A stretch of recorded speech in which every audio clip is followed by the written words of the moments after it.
Profitez bien de ce jour férié le 1er mai. Merci de nous rejoindre avec toujours autant de fidélité, que ce soit sur notre page Facebook ou bien sur notre chaîne YouTube.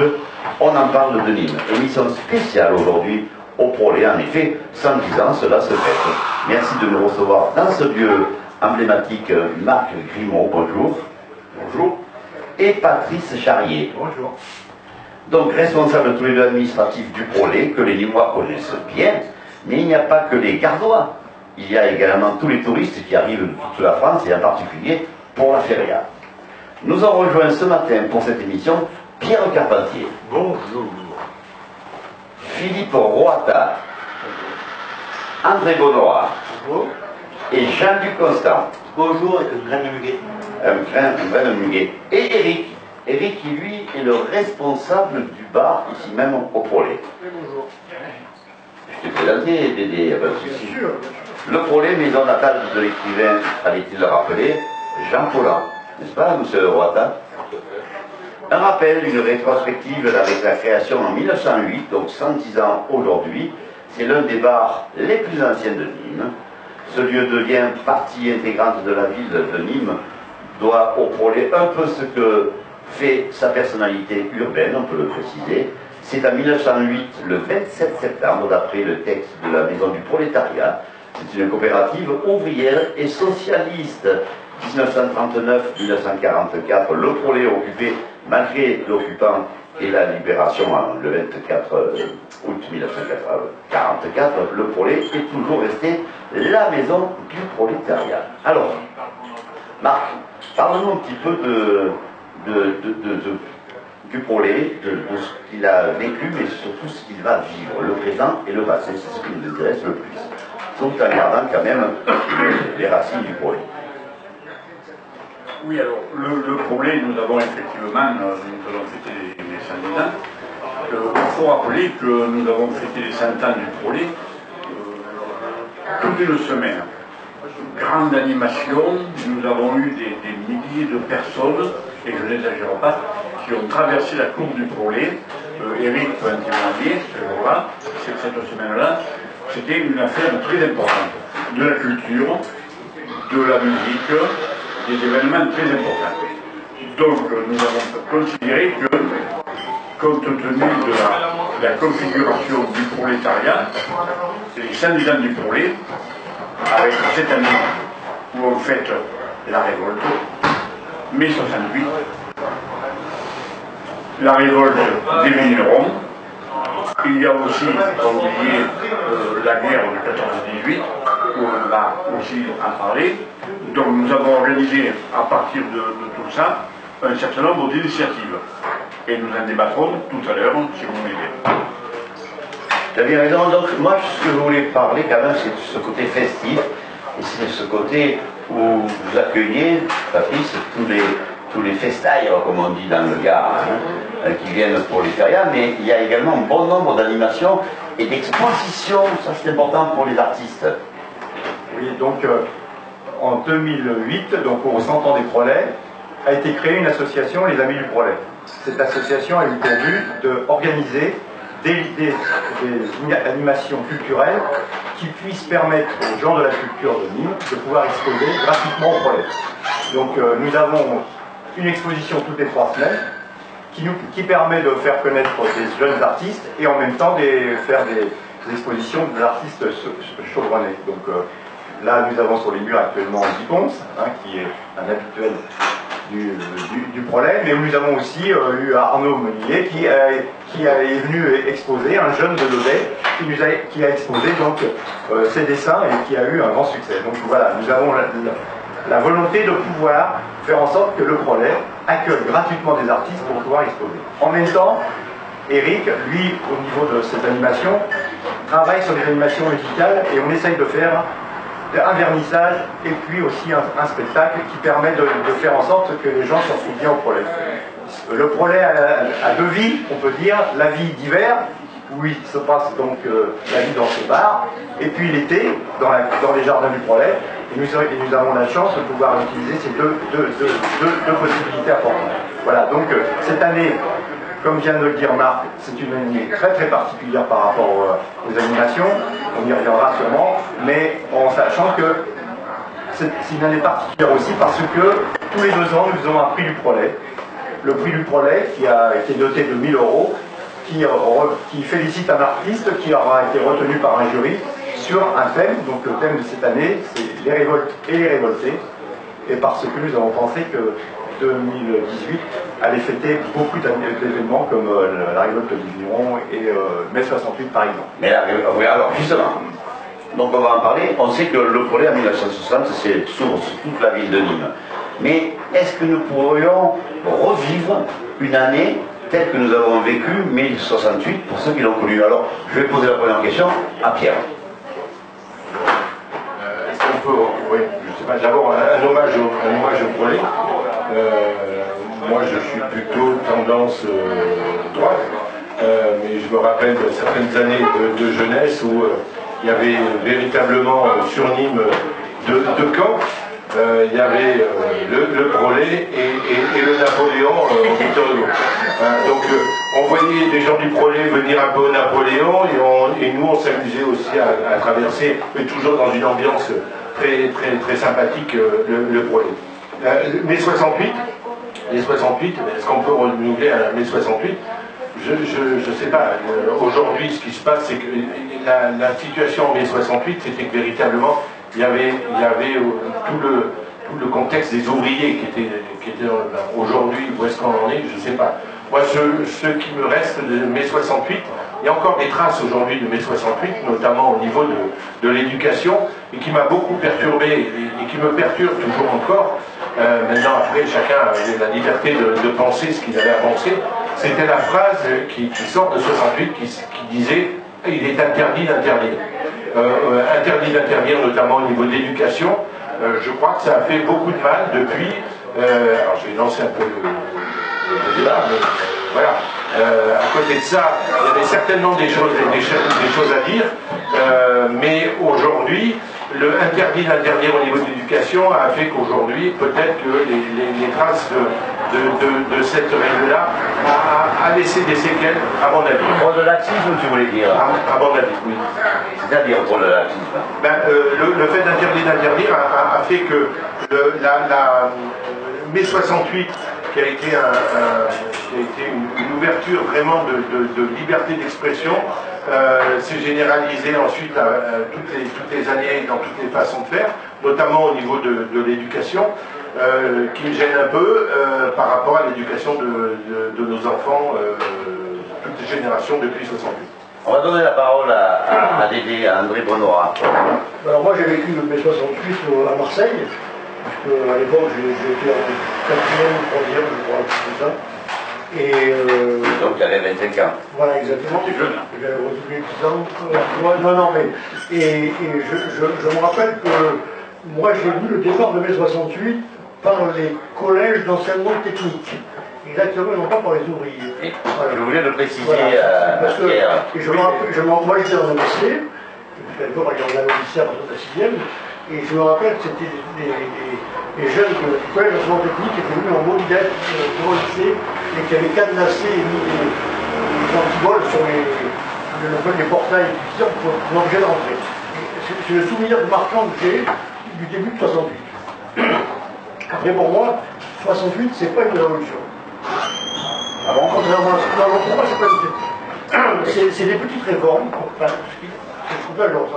c'est vrai que dans mon lycée à l'époque, les filles avaient des tabliers bleus et roses la semaine, et les internes avaient ça. Tout ça, ça a disparu. On a le droit de fumer à partir de la seconde dans les contrôles.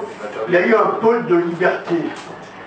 Alors, peut-être que c'est ma... Et les professeurs par eux-mêmes n'étaient pas trop libéraux, à la limite, pour pouvoir, pardonnez-moi l'expression, pour pouvoir laisser la liberté à tous.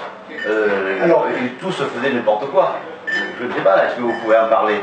C'est vrai que il y avait une discipline dans les lycées qui s'est un peu assouplie par la suite. Il y a eu du laxisme. Voilà, mais au niveau société, moi je trouve que la plus grosse révolution c'était 80, c'était Mitterrand.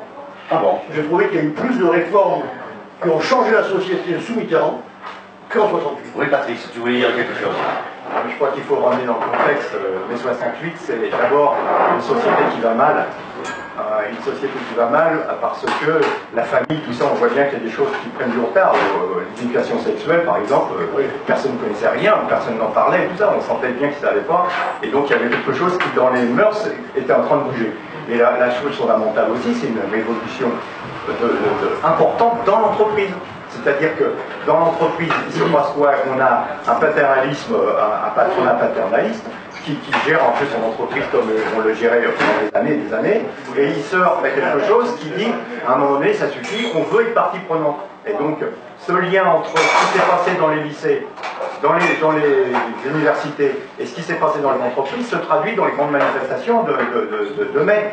Et pour ce qui est mon exemple prof, moi j'avais 15 ans et demi quand j'étais en mai 68, moi j'ai mon père qui est revenu, qui travaillait à la tâche dans le bâtiment, qui a eu une augmentation de 18% de salaire, On n'a pas reconnu ça depuis, hein. Je crois que le mouvement a été considérable.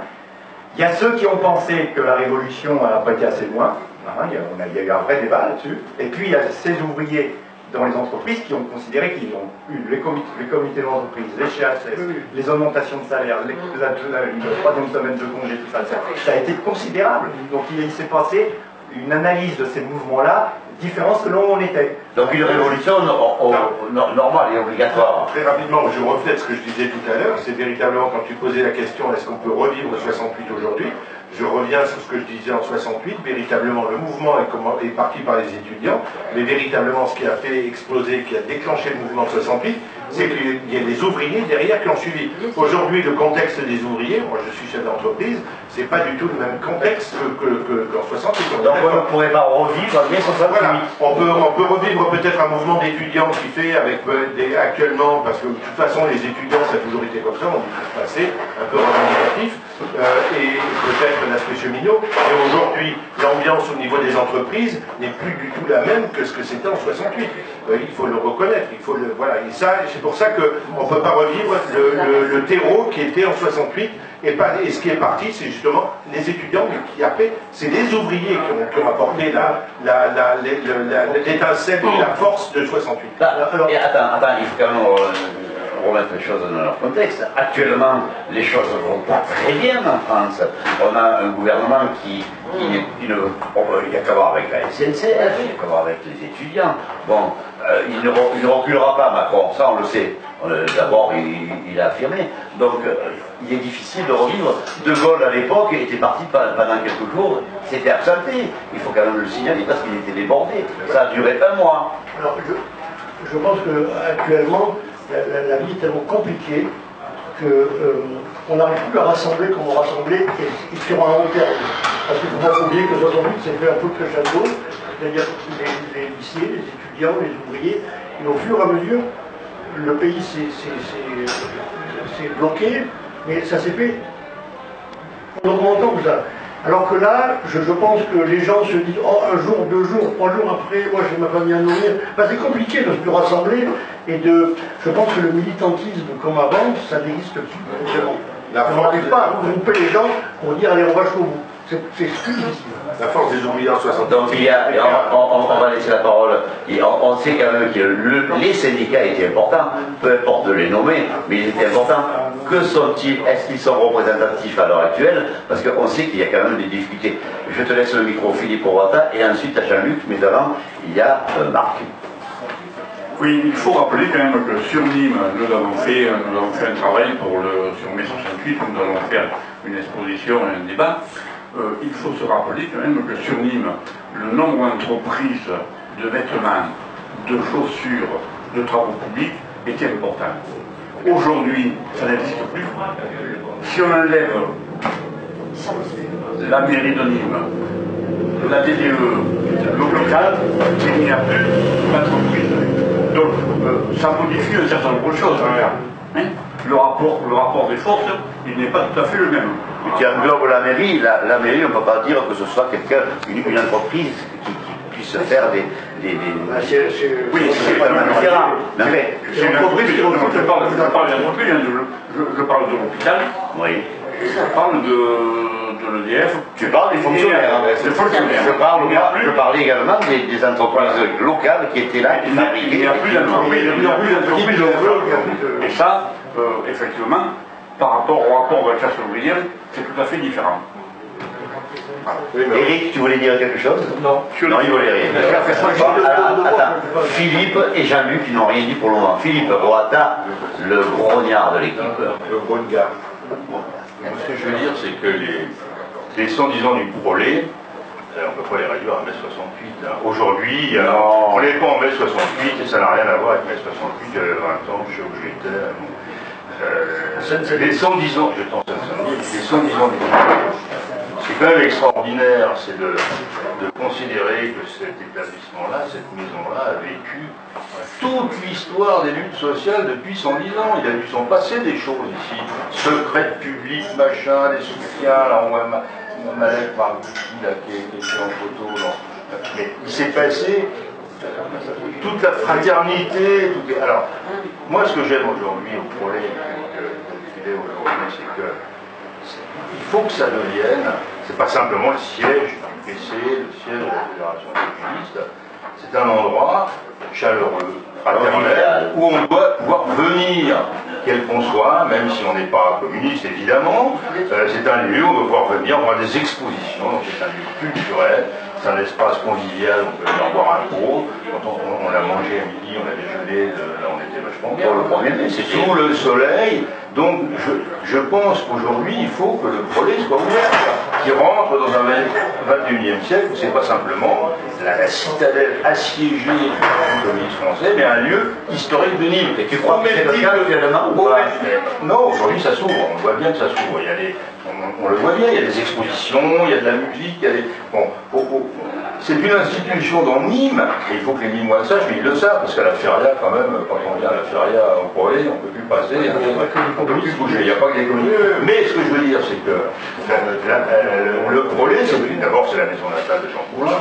Jean Paulhan, c'est pas rien au départ, mais c'est quand même un lieu extraordinaire où toute l'histoire sociale de Nîmes s'est passée là. Et 110 ans, c'est pas de la rigolade. Hein. On est passé, il y avait mai 68 au milieu, mais mai 68 c'est fini, on est aujourd'hui. Et moi je pense que c'est un lieu aussi important. L'autre fois quand on était chez Nicolas, où on a fait un reportage, on a dit Nicolas c'est une institution nîmoise. Oui, Nicolas est une institution nîmoise. Le wine bar est une institution nîmoise. Mais le prolet est une institution nîmoise de premier plan qui doit être considéré comme ça par les Nîmois. Voilà. Tous les Nîmois connaissent tous les Nîmois. Jean-Luc. Je pense que tous les Nîmois connaissent. Oui, Jean-Luc Constant. Oui, alors la question était est-ce qu'on peut revivre mai 68? Ben oui, il faut en parler parce que c'est en ce moment quand même, on vit des choses. Avec la SNCF par exemple, les étudiants quand même ont manifesté. Donc voilà. Il y a eu. Vas-y Jean-Luc. Je tenais à dire en mai 68, Philippe avait des tâches, donc mesdames, on va faire votre calcul pour savoir son âge. Jean-Luc, le grognard. Non, mais les conséquences ne sont pas du tout les mêmes. Déjà en 68, c'était encore le plein emploi, comme disait Marc tout à l'heure, il y avait des industries un peu partout dans la région. Il y avait encore la religion qui jouait beaucoup. C'est-à-dire dans les collèges, dans les lycées, il y a beaucoup de école garçon, école fille. D'accord, oui, c'est vrai. Tout ça depuis est parti, il y a eu. C'est devenu aussi une révolte mondiale, tout ça. Ce n'était pas que la France, chez nous. Les États-Unis déjà. Et là, en ce moment. Le Vietnam, c'était. Oui, tout à fait. C'est pour ça. Moi, mai 68, non, je ne le revois pas. Je ne le revois pas et je ne le revois plus. En plus, avec toutes les nouveautés, les réseaux sociaux, tout ça, c'est un monde qui a complètement changé. Il y aura peut-être une autre révolte, mais ce ne sera pas du tout dans le même sens. Ce qui veut dire que les jeunes et les gens sont moins courageux que ce qu'ils étaient, que ce que nous étions, parce que moi j'avais 18 ans Non, en 68. La société a changé, les gens ont changé. Ce n'est plus du tout la même chose. Maintenant, les révoltes vont se faire par réseaux sociaux, ça sera des trucs comme ça. Ouais. On pourra couper Internet, on pourra couper. Alors là, si on coupe Internet, vous vous rendez compte si on coupe Internet? Là, ça serait une révolte, ça serait. Mais sinon, après. Vous le voyez. Les gens ne sont pas assez solidaires, ne sont pas assez. Oui. Alors, justement, tout à l'heure, je parlais de la montée un peu crescendo de 68 par les étudiants, par les ouvriers. Je crois qu'à cause d'Internet, de Facebook, tout ça, on ne pourra plus vivre ce genre de choses parce qu'il y a constamment des pour, des contre, des rumeurs, des contradictions. Donc on n'arrive plus à rassembler. Parce qu'on ne sait plus ce qui est vrai, ce qui n'est pas vrai. Je pense que Mais d'ailleurs, c'était le poste transistor. et puis le bouche à oreille, les gens se déplaçaient pour dire, vous allez dans un lycée pour dire, rassemblez-vous, vous allez là, on arrivait à rassembler en parlant dans les meetings. Maintenant, avec le Facebook, les réseaux sociaux, il y en a qui dit blanc, qui dit rouge, il n'y avait pas la peur de l'emploi. il n'y avait pas de grande emploi. Patrice. Moi, ce que je veux dire par là, c'est qu'on a l'évolution qui a été faite, parce que nous, on le ressent au relais, hein, Eric, mais on le ressent d'abord, on est sur une réflexion mondiale. C'est-à-dire qu'en 68, en France, bon, c'est vrai qu'il se passait plein de choses, mais en France, il y avait des choses à régler. Là, on a renvoyé la responsabilité au niveau du monde. Alors les gens, ils savent plus qui est l'Europe, on sait pas l'Europe, et puis la deuxième chose, et là on s'est perçu la précarité, la dernière fois, il y avait une petite jeune qui était là, qui payait le pot à ses copines parce qu'elle avait été embauchée par, vous savez, les livraisons de vélo.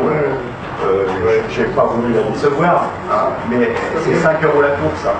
Ça, si c'est pas de la précarité, elle va faire peut-être 25 € dans la journée, si on peut dire avec ça. Mais c'est plein de petits boulots comme ça maintenant. Donc comment les mobiliser ces gens-là, c'est complètement différent qu'avant, où il y avait les grosses industries, les grosses entreprises et tout ça. Nous on va essayer, avec le mai 68, dans la réalisation qu'on va faire le 25 et le 26 mai, essayer de traiter plutôt ces côtés festifs, ce côté fraternité conviviale, parce qu'il y a ça, pour mai 68, c'était extraordinaire ça. Parce que moi qui suis arrivé en emploi en 70-73, ce qu'on m'expliquait, moi c'était certes les grandes grèves de mai 68, mais on m'expliquait la convivialité, la fraternité dans les occupations d'entreprise et tout ça, il se passait des choses incroyables. Les gens se reparlaient, les gens pouvaient se prendre le garçon et la fille pouvaient se prendre la main dans la rue et tout ça, il se passait des choses incroyables. Et tu crois que la fraternité n'existe plus maintenant? Si, elle existe, et c'est ça qui me rend très optimiste, parce que la convivialité, la fraternité, si tout à l'heure on parlait du prolet et on disait le siège du PC, la fédération elle est partie au pas. Là il y a encore dans la cour la section du Parti communiste, mais le prolet c'est avant tout un lieu de réflexion, de culture, où des gens qui viennent échanger, et on peut vous dire qu'il y a des débats ici extraordinaires, des gens qui n'ont pas peur parce qu'ils savent qu'ils peuvent venir au prolet pour pouvoir parler. Ils peuvent parler. Après, on est tous d'accord, mais c'est ça qui est riche, c'est ça qui est riche.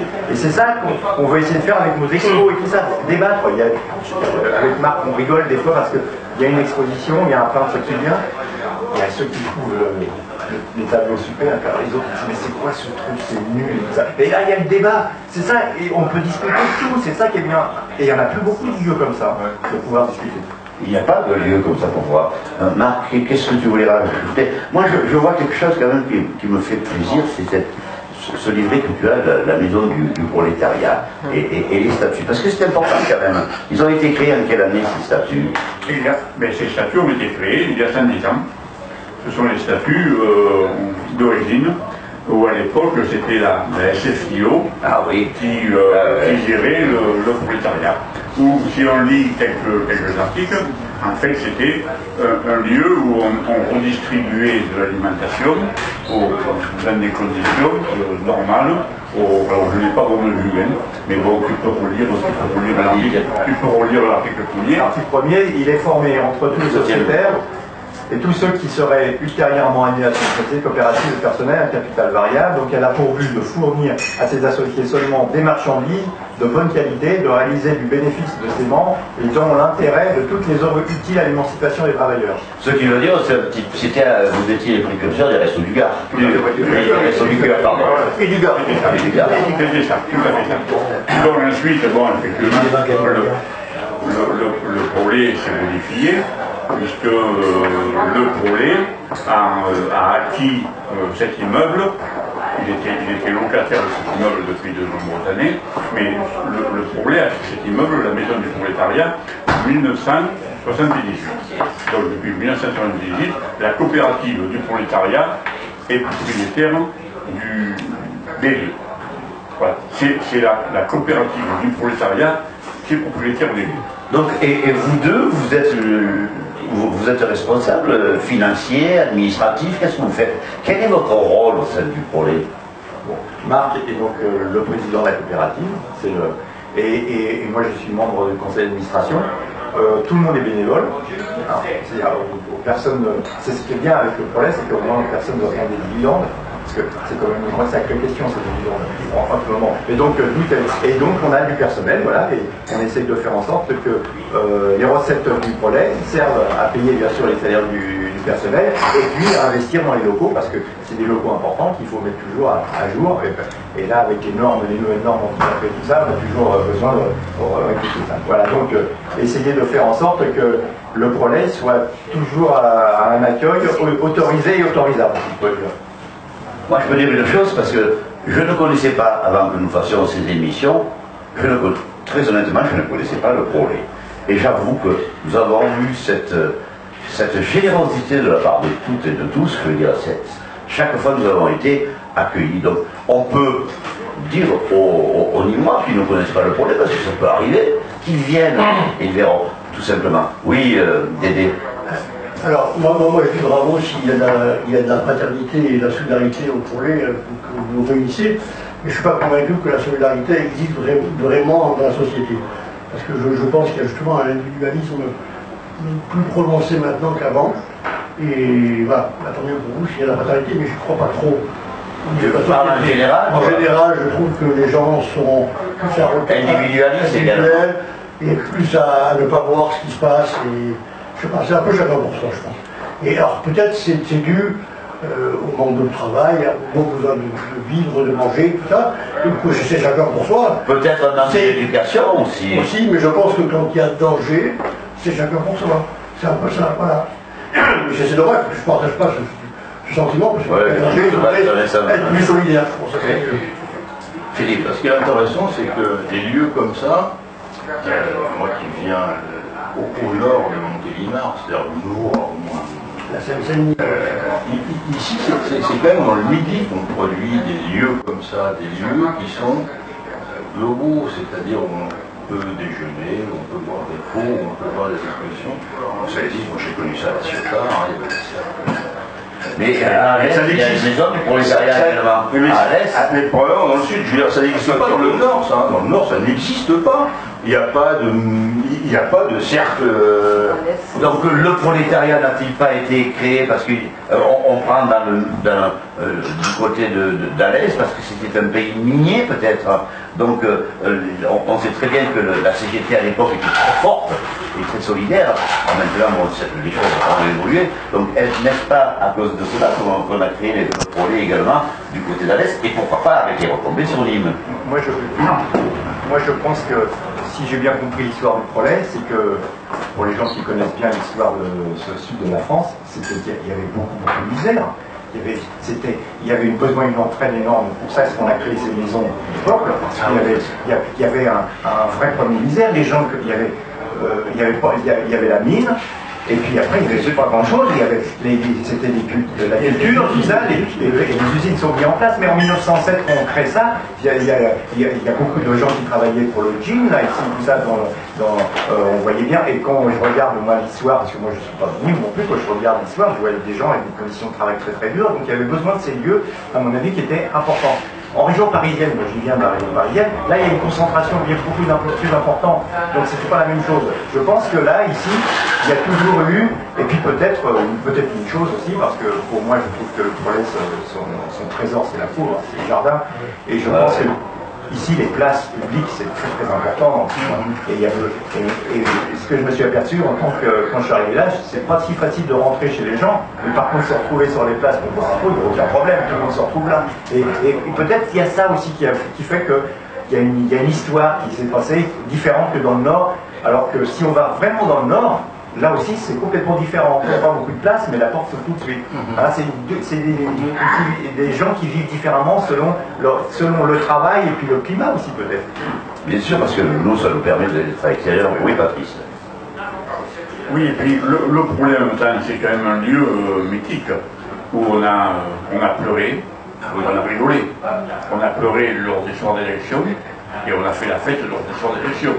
Donc, moi aussi, je me souviens dans cette cour, des milliers de personnes le soir d'élection où la gauche était en tête, la gauche gagnait. Et d'instaurer des soirées d'élection ou ensuite, nous avons eu des soirées énormes avec Manu Chao qui est venu au Poulet, où il a refusé de jouer quand j'étais Bousquet, qui était maire de Nîmes, il y a eu un problème avec le Bousquet, et il est venu jouer au Poulet, où on a des photos pour 4 ans, où on a eu le portable à l'époque n'existait pas, il y a eu des milliers de personnes dans la cour du Poulet.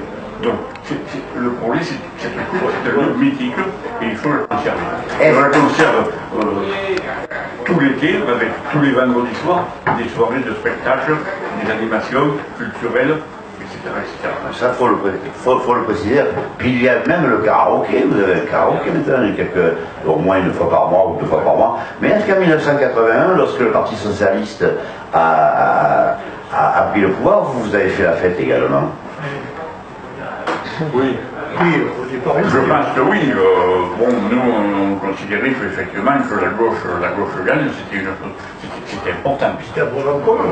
Il y avait le programme commun, on avait participé énormément au programme commun. Je pense que les communistes ont énormément vendu le livre du programme commun, et donc nous avons fait la fête en 81.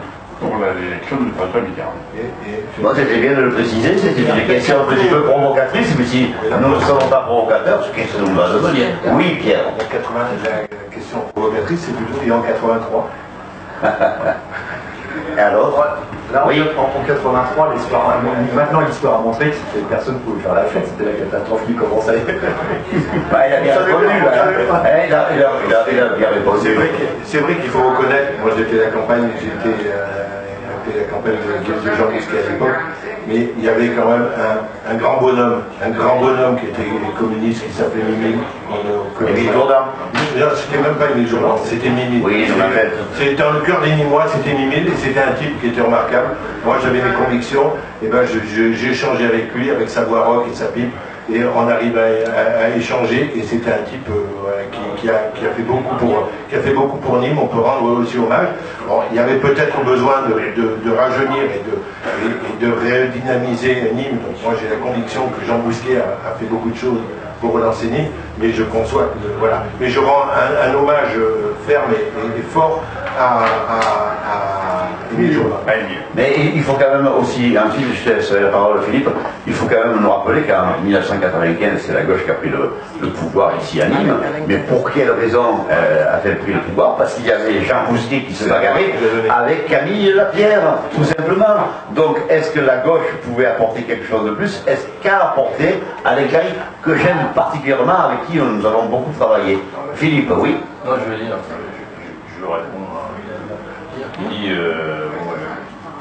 Émile Jourdan, très bien. Bon, enfin, vous étiez quand même bien content que Émile Jourdan soit battu. Ah, mais bon, alors, ça n'a rien à voir. Ça, c'est politique. Moi, je parlais de l'homme, de l'individu en lui-même. Mais un type avec plein de convictions. Il ne faut pas comparer, parce que maintenant qu'on se connaît bien, souvent on discute, oui, mais rien n'a été fait sous les mandats du maire de. Clary, par exemple? Non, pas Clary, avant.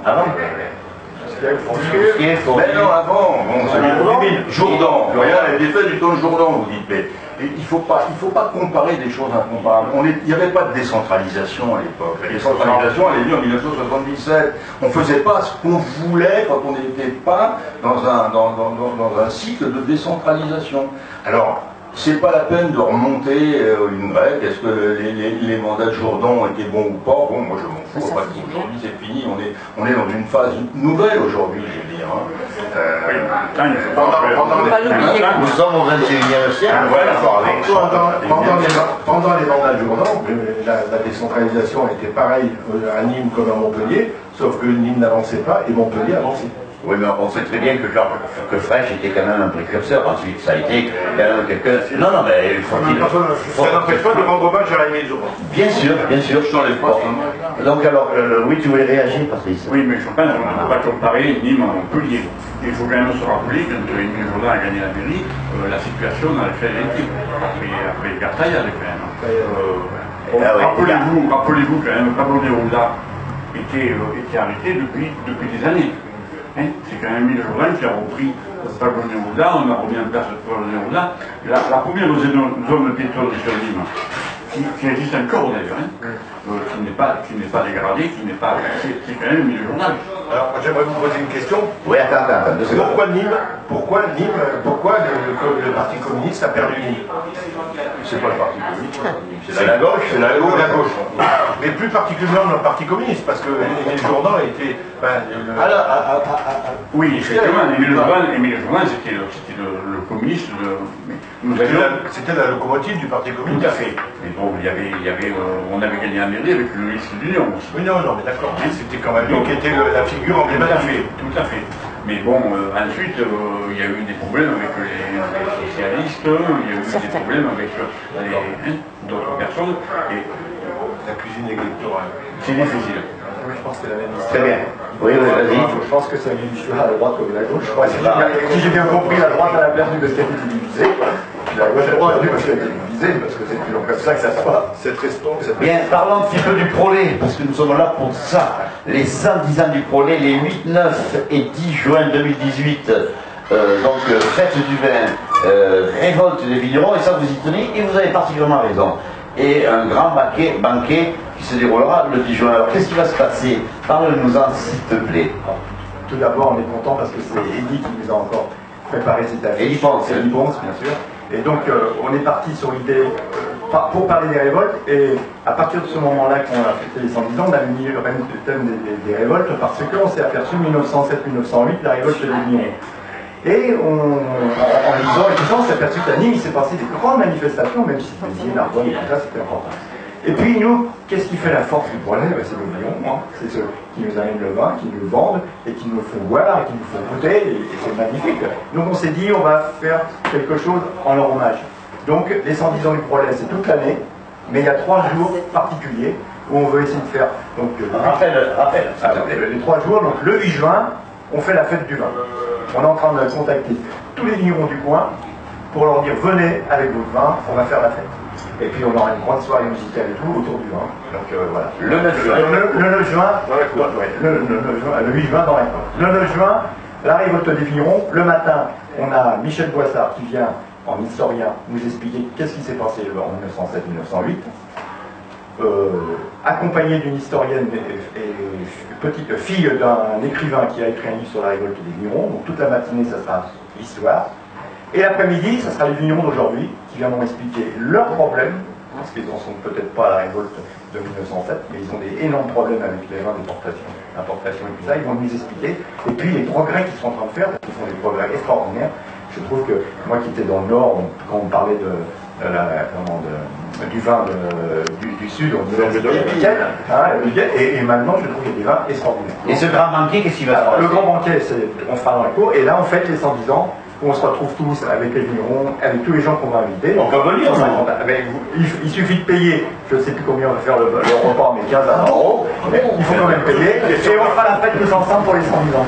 Et puis on aura le 1er juin, juste avant, et puis on va terminer, le 1er juin, on va avoir une exposition de photos, le Prolet c'est vous, où il y a une photographe qui a, depuis 3 ans et demi, fait des photos de gens qui viennent là souvent, leur histoire, les fériades, tout ça, et donc les gens vont se retrouver dans les photos et on y aura ça tous ensemble. Et pour la fériade, parfait.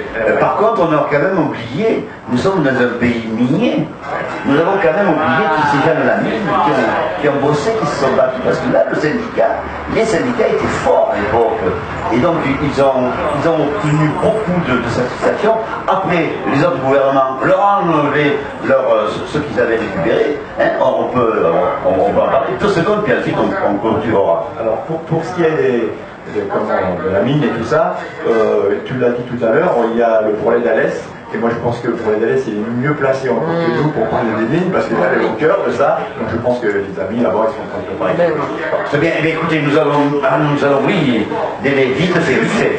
J'avais juste une petite anecdote que j'ai lue l'autre fois, on parlait de 68 et j'ai lu un truc qui disait que sur les barricades au quartier latin, les enfants du peuple, les filles du peuple, c'était les CRS, c'était des filles qui ouvriers, et qu'en face, les étudiants, c'était les filles de bourgeois. Et c'est vrai parce qu'à l'époque, les CRS, c'était que des filles de mineurs, de dockers et de marins pêcheurs.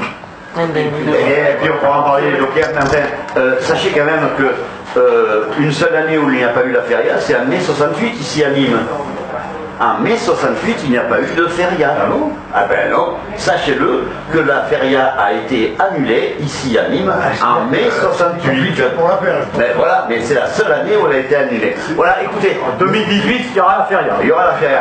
Merci en tout cas, merci à Jean-Luc Constant. Merci Jean-Luc. Oui.